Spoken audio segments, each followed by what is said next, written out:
सध्या मी एक म्हणजे 6 ते 7 महिन्यापूर्वी मी माझं स्वतःचं साडीचं दुकान ओपन केलेलं आहे. ते कशासाठी केलेलं आहे तर मला स्वतःला स्वावलंबी व्हायचंय. 100 रुपये नवऱ्याकडे मागण्यापेक्षा आपण आपले 50 रुपये आनंदाने नक्कीच सेव्ह करू शकतो. बरोबर, कष्टाला किंमत असते.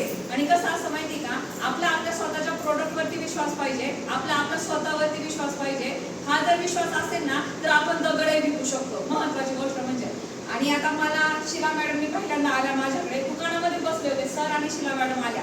दुकानामध्ये बसलो होतो, अशाच माझ्या ड्रायव्हरांचा इश्यू झालेला होता. आज जसा झाला मला लेट झालं यायला तसं त्या दिवशी झाला होता. मी सगळं मॅनेज केलं. 10 मिनिटांमध्ये त्यांचं सगळं ऐकलं. हे प्रोडक्ट फक्त हातात घेतलं, त्याच्यावरचे कंटेंट वाचले आणि मी आतापर्यंत मी स्वतःसाठी मी माझं टोटल शेड्यूल बिझी असतं, माझ्या मिस्टरांचं बिझी शेड्यूल असतं की आम्हाला दोघांना द्यायला टाइम नसतो. हेल्थसाठी नाही, एकमेकांसाठी सुद्धा नाही.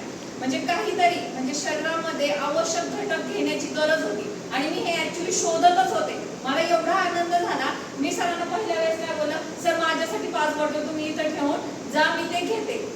ठीक आहे सर म्हटले, मी ठेवून जातो. कशासाठी कायसाठी सरांनी मला विचारलं नाही तुम्हाला काय प्रॉब्लेम. मी हेल्दी आहे, मला काहीच प्रॉब्लेम नाहीये, तरी पण मला हे घ्यायचंय. का घ्यायचंय तर कोणताही आजार मला होऊ नये, जे महिलांचे जे आजार आहेत ते होऊ नये याच्यासाठी मला घ्यायचंय.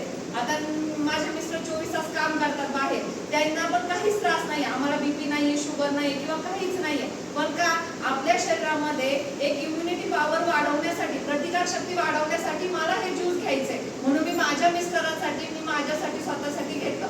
त्याच्यानंतर सरांनी मला एक 10 मिनिटांमध्ये एक बिझनेस प्लॅन सांगितला.